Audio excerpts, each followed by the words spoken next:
Keadaan darurat bisa terjadi di mana saja dan kapan saja.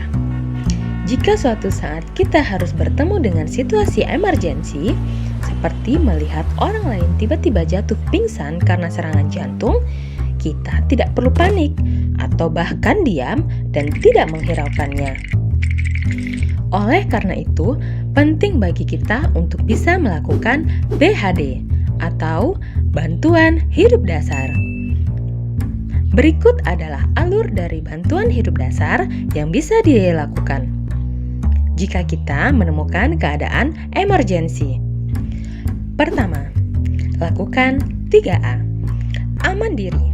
Pastikan diri kita aman terlebih dahulu sebelum menyelamatkan orang lain, seperti menggunakan masker atau pelindung diri lainnya. Aman lingkungan.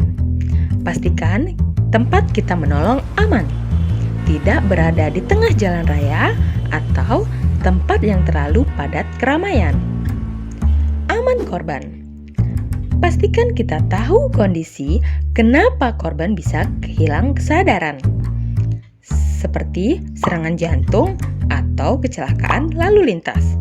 Karena pada kasus kecelakaan lalu lintas dikhawatirkan adanya cedera kepala yang perlu langkah khusus untuk memindahkannya. Kedua, cek kesadaran. Tepuk bahu korban dengan hati-hati dan panggil korban dengan suara lantang. Jika tidak ada respon, segera minta pertolongan dengan menghubungi fasilitas kesehatan terdekat. Ketiga, lakukan kompresi jantung. Saat menunggu bantuan tenaga medis datang, tentunya kita tidak bisa hanya mendiamkan korban begitu saja. Karena faktanya, seseorang yang terkena henti jantung masih memiliki harapan untuk hidup jika diberikan pertolongan pada golden time, yaitu 4-10 menit pertama.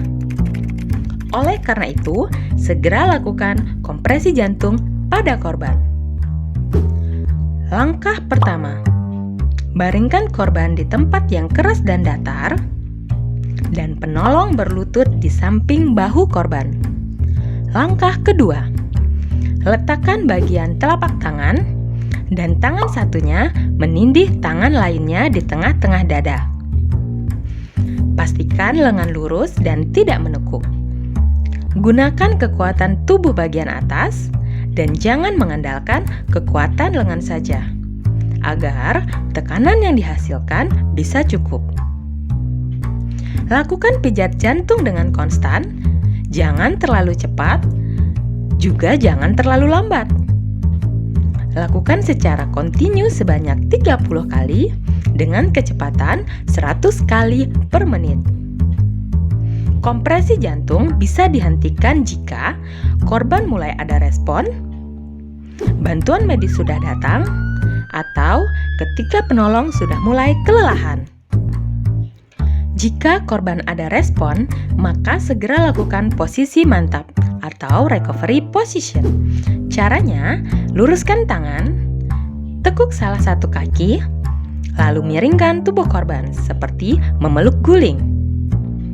Posisi seperti ini bisa dilakukan jika tidak ada tanda trauma pada tubuh korban seperti kecelakaan, atau bisa juga dilakukan saat cek kesadaran pertama kali. Jika korban masih ada nafas, jantung masih berdetak, dan bangun ketika dipanggil, maka langsung saja lakukan recovery position. Nah, itu dia alur dari bantuan hidup dasar yang bisa kita lakukan. Semoga bermanfaat.